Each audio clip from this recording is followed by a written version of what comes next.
우리 옆 사람하고 인사 한번 할까요? 네, 우리 권사님, 지사님, 네, 우리 장로님 응답받을 자입니다.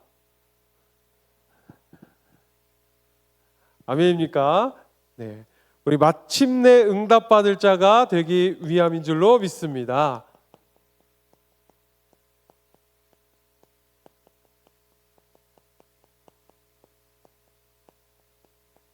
예, 하나님께서는요, 그 광야의 그 시간에서도 하나님은 이미 응답을 준비하신 줄로 믿습니다.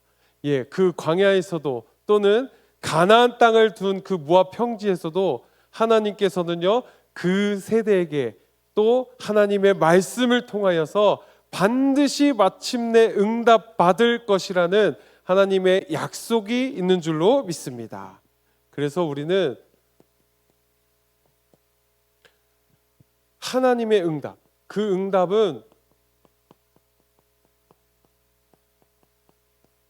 하나님께서 반드시 지키고 행하실 약속인 줄로 믿습니다.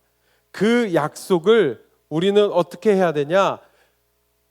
응답 받을 자가 되어야 될 줄로 믿습니다.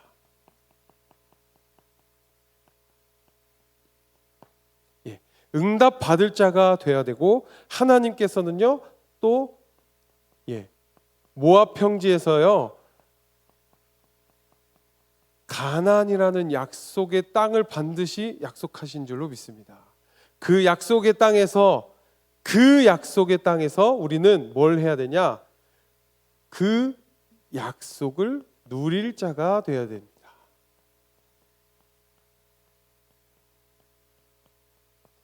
예. 그래서 우리 신명기 8장 1절 말씀에 뭐라 그랬냐? 지켜 행하라. 들어가서 그것을 차지하리라 라고 했습니다.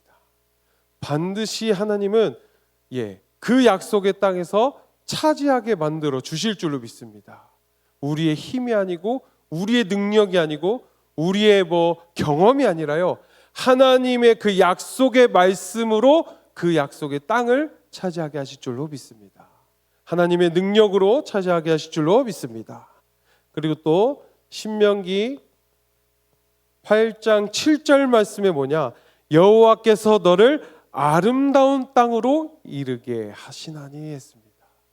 마침내 그 가나안 땅을 이스라엘 백성들이요 1세대 그 광야의 40년을 지나서 모압 평지에 딱 인도하셔놓고 그 말씀으로 거듭하게 계속 말씀을 주신 후에 그 은혜와 사랑 가운데서 광야를 지나 가나안 땅으로 정복하게 하시겠다. 그 아름다운 땅을 차지하게 하시겠다. 그 말씀을 믿은 여호수아 갈렙은요 그 어떠한 두려움이 없는 줄로 믿습니다. 강하고 담대하라. 여호와께서는 우리와 함께 하실 줄로 믿습니다. 그래서 우리는 응답받을 자가 되어야 되고요. 우리는 그 약속을 누릴 자가 되어야 됩니다. 하나님의 말씀을요 우리는 반드시 성취된다고 믿어야 될 줄로 믿습니다. 지금 이 시대에 모세에게 주신 언약 그리고 여호수아와 갈렙에게 주신 그 언약이요 오늘 이 시간 2025년도에도 똑같이 성취되어질 줄로 믿습니다. 그것을 믿지 않으면요 우리는 이 성경 말씀을 묵상할 필요도 없고 믿을 필요가 없어요. 반드시 오늘도 성취될 줄로 믿습니다. 모압 평지에서 주신 그 하나님의 은혜와 사랑의 말씀이요 반드시 오늘에도 성취될 줄로 믿습니다. 그것을 놓고 우리는 뭘 해야 되냐? 하나님 앞에 기도하셨으면 좋겠습니다. 하나님, 내가 오늘 주신 말씀처럼 모압 평지에서 주신 그 은혜와 사랑의 말씀을 오늘도 내가 누리게 하여 주시옵소서. 오늘도 내가 하나님 앞에 그 약속을 붙잡고 현장에서 살아가게 하여 주시옵소서. 모든 만남 속에서, 모든 업 속에서, 모든 현장 속에서도요 하나님이 마침내 응답하실 것을 믿고 최선을 다하게 하여 주시옵소서. 제가 초등부 예배 때요 그런 얘기 한 적 있습니다. 제가 친구들한테 얘기했어요. 공부를 왜 해야 돼요? 그랬더니 뭐라는 줄 알아요? 왜 해야 되냐고 질문했는데 공부하기 싫어요 이러더라고요. 네, 초등 예배 때 제가 그랬거든요. 여러분들 학교 왜 다녀야 되죠? 이렇게 물어봤거든요. 그랬더니 학교 다니기 싫어요 이러더라고요. 예, 제가 그래서 설교 시간에 그 얘기를 했습니다. 왜 공부해야 되고 왜 학교에 다녀야 되고, 예, 그 속에서 우리가 하나님의 자녀의 주인공으로 쓰임 받기 위함이다. 말씀 성취의 주인공으로 쓰임 받기 위함이다. 예, 맞습니까? 예, 그래서 최선을 다하는 거거든요. 우리가 현장에서 최선을 다하는 이유, 또 만남의 관계 속에서 우리 이웃을 사랑해야 되는 그 이유, 전도와 선교 때문인 줄로 믿습니다. 우리가 바로 모압 평지에서 받은 그 은혜와 사랑으로 받은 응답받을 자로 증인으로 쓰임 받기 위해서 최선을 다해야 될 줄로 믿습니다. 그래서 우리 본론에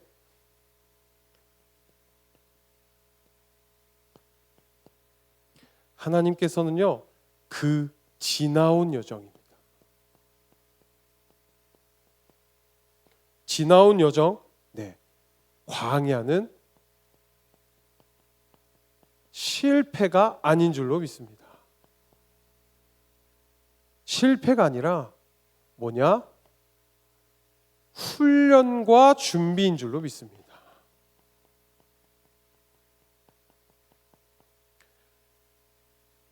그래서 하나님께서는요, 그 광야 속에서 어떠한 약속을 주셨냐면요, 신명기 8장 4절 말씀에 뭐라 그랬냐?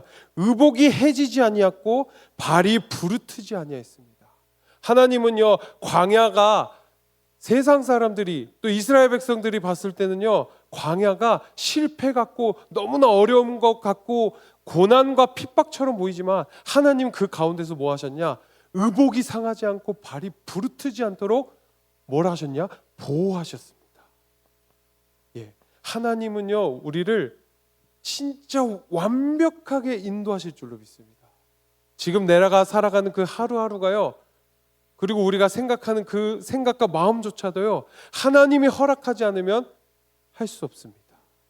그 완벽한 보호 속에서 우리는 말씀을 누려야 될 줄로 믿습니다. 그 훈련과 준비된 과정 속에서.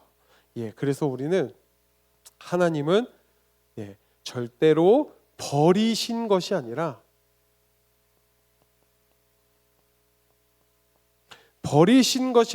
하나님께서는 우리를 인도하신 줄로 믿습니다.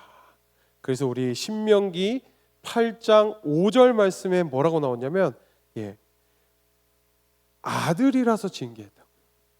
예, 아들이라서. 예, 우리가 아버지라면 아들이 잘못된 길을 가고 있는데 훈육을 하지 않고 교육을 하지 않으면 사실 그건 진짜 아버지가 아니거든요. 예, 정말로 내가 사랑하는 아들이라면 잘못된 길로 가고 있는데 당연히 혼을 내고 또는 올바른 길로 가게끔 인도하는 게 당연한 것이지 않습니까? 그것 또한 하나님 부모님의 사랑인 줄로 믿습니다. 그것 또한 하나님께서는 그래서 그렇게 인도하신 줄로 믿습니다. 그래서 우리를 아들로, 하나님의 아들로 생각하시기 때문에 징계하신 겁니다. 그 준비 과정에서 우리는 하나님의 응답을 바라보셨으면 좋겠습니다. 그리고 하나님께서는요, 어려움이 있습니다. 어려움이 있다면 그 어려움 가운데서 더 좋은 것을 예비하신 줄로 믿습니다.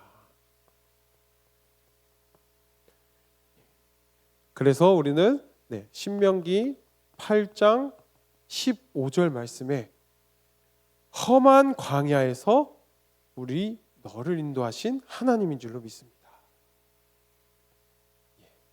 우리 혹시 지금 어려움이 있습니까? 문제 가운데 있습니까? 또 경제적인 어려움도, 또 자녀의 문제 또는 갈등이 또 있습니까? 예.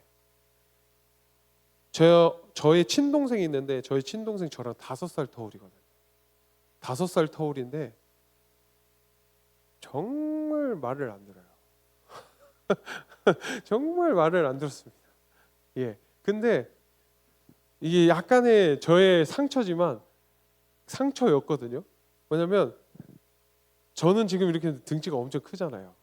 되게 뚱뚱하고 막 그랬거든요. 어렸을 때부터 그랬거든요. 예, 근데 제 동생은요 엄청 빼빼 말랐었어요.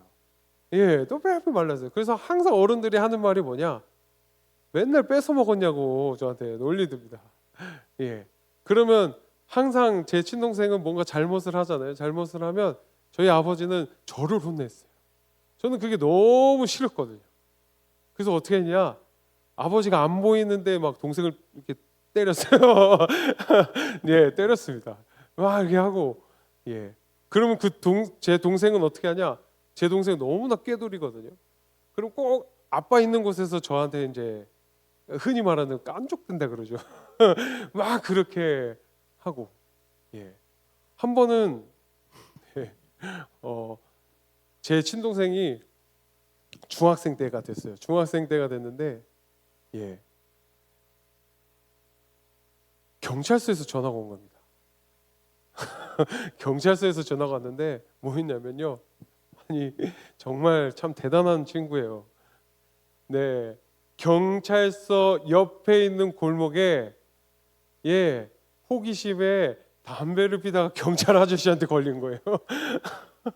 그렇게 돼가지고 경찰서에서 부모님을 모시라고 했는데 왔습니다. 예, 그때 저희 아버지는요, 그때도 동생이라고 막내라고, 예, 혼내지 않고 집으로 오더라고요. 저는 그게 너무 싫었습니다. 아니, 만약에 나였으면 그렇게 혼날 것 같은데, 예, 그러면서 제가 그 동생을 되게 미워했거든요. 그 친구가요,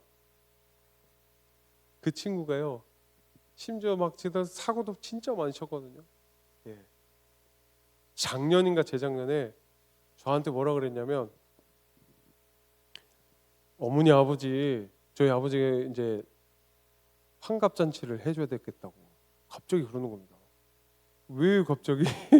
그랬더니 자기가 알아서 하겠다 그러면서 같이 뭐 했냐면 가족 여행으로 제주도 여행을 자기가 돈을 다, 비용을 다 내고, 예.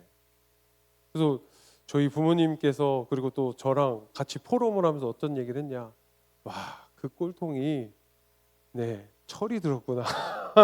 예, 철이 들었구나 이 생각했습니다. 예, 사실 저희 가족의 기도 제목이었거든요. 그 막내 동생이, 제 친동생이 진짜 기도 제목이었습니다. 예, 하나님의 말씀으로 했으면 더 좋겠지만, 예, 저희 기도 제목 뭐냐면 제발 사고 좀 안 쳤으면 좋겠다. 예, 그런 기도 제목을 하고 있었는데, 예, 그런 기도 제목을 가지고 계속 기도했는데 그 친동생이요 점점, 예, 직장을요 2달 이상 넘겨본 적이 없어요. 알바를요 심지어 15일만 하고 관둔 친구예요. 예, 그런 친구였거든요. 지금은요, 지금 조경 일을 하고 있거든요. 예, 저는 상상도 할 수 없는 일입니다. 그 친구, 제 동생이요 5시에 일어난다니까요. 아니요, 5시에 자던 친구예요. 5시에 와서 자던 친구예요, 새벽에. 그런 친구가 5시에 일어나서 그 새벽에 그 힘든 일을 벌써 5년째 하고 있습니다. 예, 저희는 기적이라고, 하나님이 기적한 거라고. 그렇게 저희는 요즘에 너무나 행복하고, 예, 그 친구가, 예, 저에겐 정말 그 어려움이요 오히려 하나님께서는요, 예, 더 좋게 만들어 주시더라고요. 예, 제 왜 무슨 말을 하느냐, 지금 문제 가운데, 또 지금 자녀의 문제 가운데, 또 만남 가운데 훨씬 더 어려움이 있고 더 문제 같고, 아, 도저히 해결할 수 없을 것 같다라는 생각이 들 때도요, 하나님께서는 반드시 더 좋은 것으로 인도하실 줄로 믿습니다. 시간이 지나고 기다리면 끝에는요 반드시 응답과 축복이 확인되어져요. 그 속에서 우리는 말씀을 붙잡아야 될 줄로 믿습니다. 예, 우리의 방법으로 해결 안 됩니다. 막 노력하면 노력할수록 더 안 돼 보이고 더 불가능해 보이더라고요. 그럴수록 우리는 말씀을 붙잡고 기도하셨으면 좋겠습니다. 그래서 우리는 떡으로 사는 것이 아니라 하나님의 말씀으로 사는 것인 줄로 믿습니다. 그래서 우리의 환경으로 사는 것이 아니라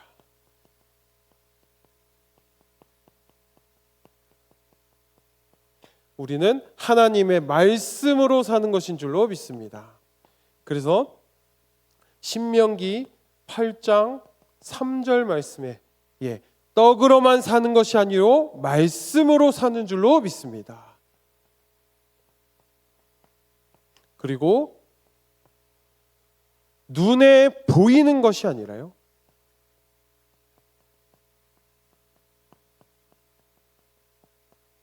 우리는 말씀 중심으로 살아가야 될 줄로 믿습니다. 그래서 신명기 8장 11절에서 14절 말씀에 보면 배부르고 잘 될 때 어떻게 하라고요? 여호와를 오히려 잊지 마라.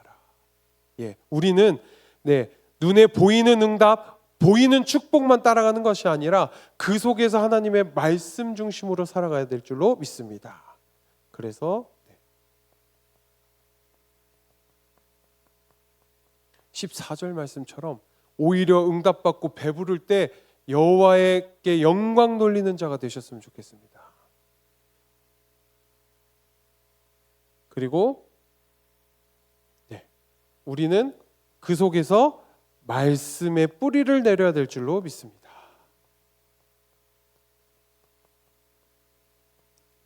그래서 마태복음 4장 4절 말씀에 예수님께서도 이 말씀을 그대로 인용하셨거든요. 예수께서 대답하여 이르시되 기록되었으되 사람이 떡으로만 살 것이 아니요 하나님의 입으로부터 나오는 모든 말씀으로 살 것이라 하셨느니라 하시니 라고 했습니다. 우리는 하나님의 말씀 중심으로 살아가서 말씀의 뿌리를 내리셨으면 좋겠습니다. 그래서 오늘 제목처럼 마침내 우리는 마침내 그 끝은 하나님께서 복을 주실 줄로 믿습니다. 그래서 과정은 힘들어도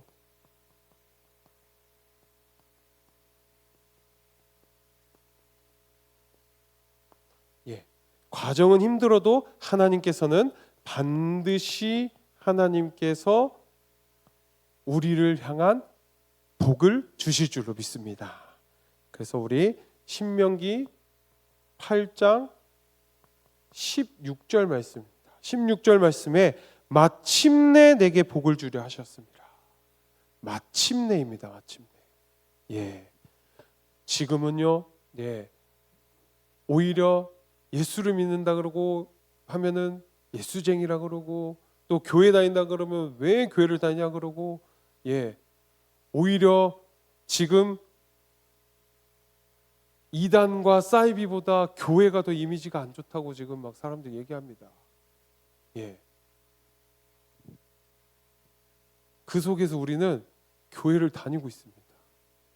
그 속에서 우리는 고난과 핍박을 당하고 있습니다. 세상 사람들은요, 이 고난과 핍박을 모릅니다. 왜? 교회를 다니지 않았기 때문에. 하나님의 자녀로 우리를 믿고 있지 않기 때문에 그런 고난과 핍박 당할 필요도 없습니다. 하나님의 자녀라는 이유 하나 때문에 우리는 그 과정, 고난의 과정, 핍박의 과정을 겪고 있습니다. 그러나 하나님께서는요, 그 반드시 끝에는 마침내 복을 주실 줄로 믿습니다. 그 복이 뭐냐? 가나안 정복인 줄로 믿습니다. 우리 강단 말씀에서요, 하나님께서 말씀을 주신 게 뭐냐? 가나안 정복은 그냥 육신적으로 세상적으로 젖과 꿀이 흐르는 그 땅이 아니라요, 하나님의 구원 사역을 이룬 땅이라고 했습니다. 하나님께서요, 말씀을 성취하실 땅이라고 했습니다. 그 땅을 우리에게 주신다고 말씀하셨습니다. 그것이 뭐냐? 결국엔 하나님의 은혜인 줄로 믿습니다. 그래서 신명기 8장 우리 18절 말씀에 뭐라 그랬냐? 재물 얻을 능력을 주신 분은 여호와라고 있습니다. 우리가 돈을 버는 것도요, 또 우리가 잘 되는 것도요, 내 능력이 잘 돼서가 아니라요, 우리 자녀들이 잘 되는 것도요, 내가 잘나서가 아니라요, 하나님의 은혜로 하나님께 영광 돌리는 자 되셨으면 좋겠습니다. 그리고 하나님께서는요, 후대까지 이어질 언약을 준비하신 줄로 믿습니다.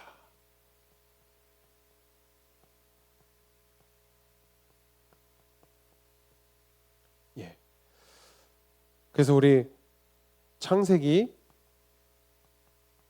14장에서 21절에서 23절 말씀에 아브라함은요, 세상의 보상에 묶이지 않았습니다. 그 세상의 보상을 받는 것이 아니라 하나님께서 주신 그 언약을 붙잡고 세상의 재물 나는 필요하지 않습니다.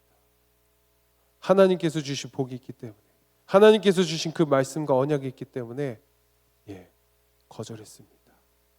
우리는요, 때로는 하나님의 말씀과 언약보다 지금 당장 이 세상에서, 문화에서, 사회에서 이 기회를 놓치면은 내가 돈을 많이 못 벌 것 같은데라고 때로는 그런 생각할 때도 있거든요. 그때 정말 하나님께 기도해 보셨으면 좋겠어요. 과연 내가 하나님의 말씀을 따라가서 하나님께서 주시는 복인지, 내가 그 말씀을 제쳐놓고 복만 따라가고 있지 않은지 점검해 보셨으면 좋겠습니다. 우리는 너무나 이 세상에서요, 돈을 버는 것이, 또는 친구들과의, 또 사람들과의 관계를 너무나 때로는 중요시할 때가 너무나 많거든요.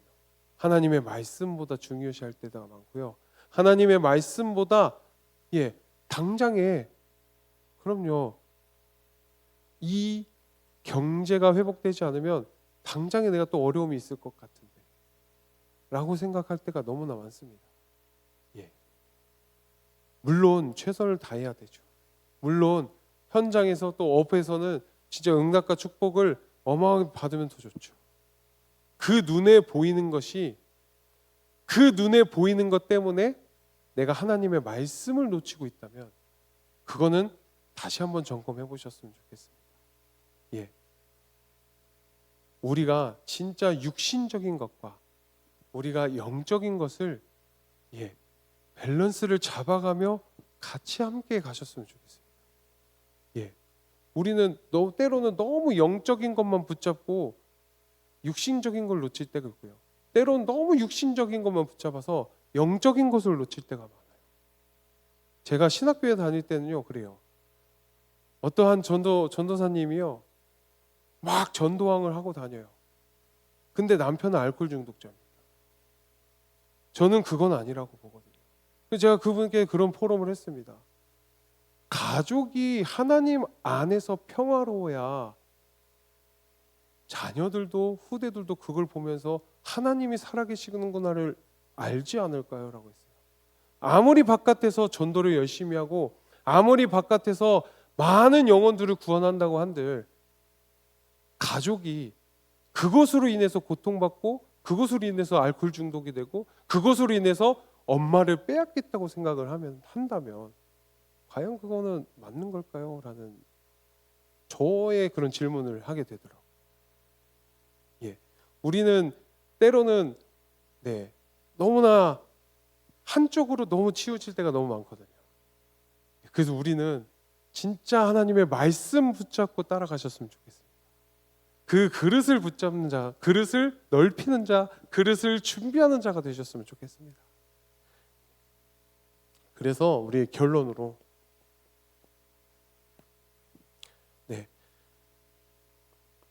하나님의 인도를 따라가셨으면 좋겠습니다.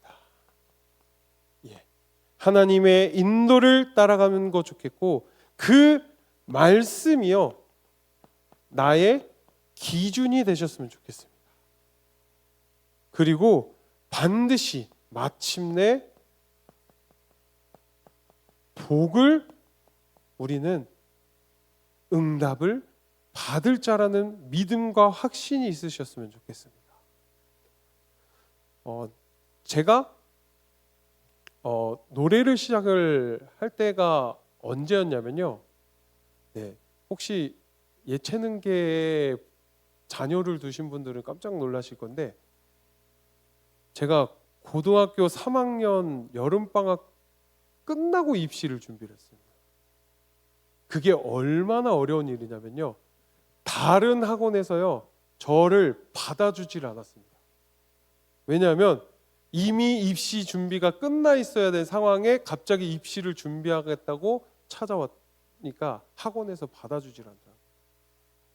그러는 와중에요, 진짜 신기하죠. 이게 하나님의 인도였는지 모르겠지만 어느 학원을 갔는데요, 그 학원 원장님이요 목사님이셨어요.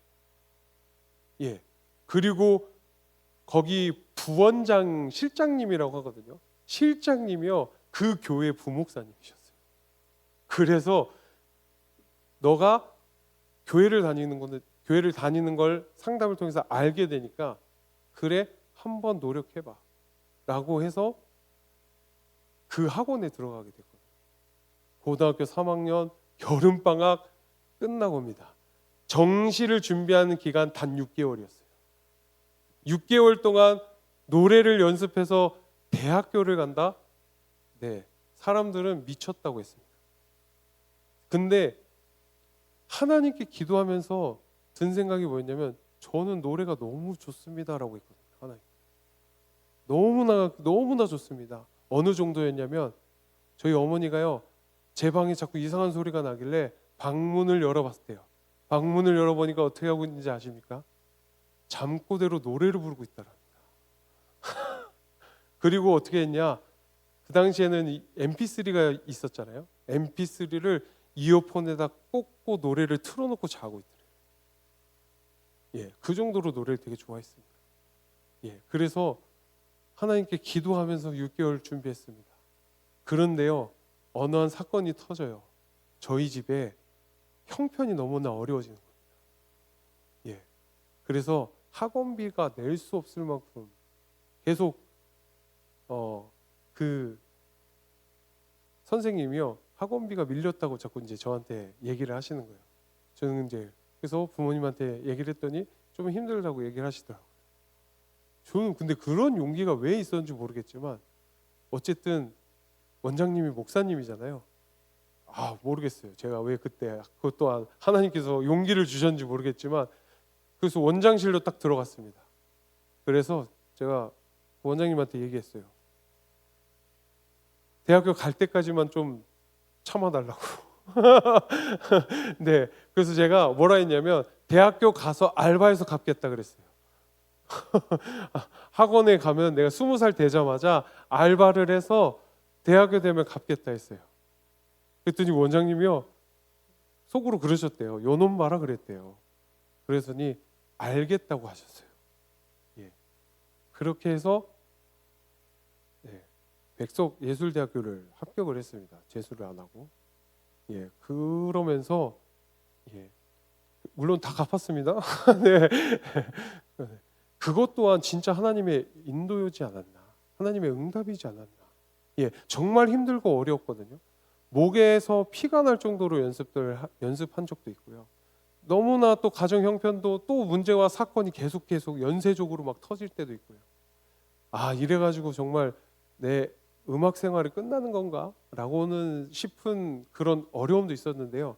하나님께서는요 다른 곳에서 준비하고 계시더라고요. 다른 사람을 통해서 또 준비하고 계시고요. 또 다른 부분을 통해서 응답으로 보이게 하셨어요. 예. 지금 우리 후대들, 지금 우리 다음 세대들이요, 이 친구는 커서 뭐가 될까라고 싶으신 생각이 들기도 합니다.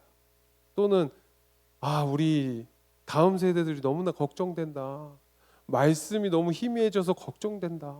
너무 개인적으로, 너무 개인주의적에 빠져서 너무 어려워 보이고 말씀을 듣기 어려운 시대가 오고 있다, 막 그렇게 걱정하는 그 시대 가운데서는요, 반드시 사무엘과 같은 다음 세대를 준비하실 줄로 믿습니다. 이사야와 같은 또 다음 세대를 준비하는 엘리야와 같은 진짜 다음 세대를 또 준비하는 그 영적인 지도자를 반드시 세워주실 줄로 믿습니다. 그래서 우리 다음 세대 후대들 봤을 때 오늘 새끼 이러지 마시고 그 친구들을 봤을 때 항상 축복해 주시고 사랑해 주셨으면 좋겠습니다. 그래서 오늘 주신 말씀처럼 마침내 그 응답을 받을 자로 준비하셨으면 좋겠습니다. 제가 기도하겠습니다. 하나님 고맙고 감사합니다. 하나님 마침내 복을 주려 하심이라는 그 약속처럼 하나님 과정 속에서 하나님 모든 성도들이, 후대들이, 다음 세대들이 낙심하지 않게 하여 주시옵소서. 하나님이 준비하신 그 응답을 바라보며 믿음으로 걸어가게 하여 주시옵소서. 우리를 통해 하나님 복음의 역사, 구원의 역사가 나타나게 하실 줄로 믿습니다. 말씀을 생각으로만 머무르는 것이 아니라 내 삶과 미래 속에 살아 움직이는 말씀이 되게 하여 주시옵소서. 하나님, 그 모든 것이 하나님의 사랑이자 하나님의 은혜 가운데 임하실 줄로 믿습니다. 오직 하나님께 영광 돌리는 자, 하나님 그릇을 준비하는 자가 되게 하여 주시옵소서. 살아계신 우리 주 예수 그리스도 이름으로 기도드립니다. 우리 찬송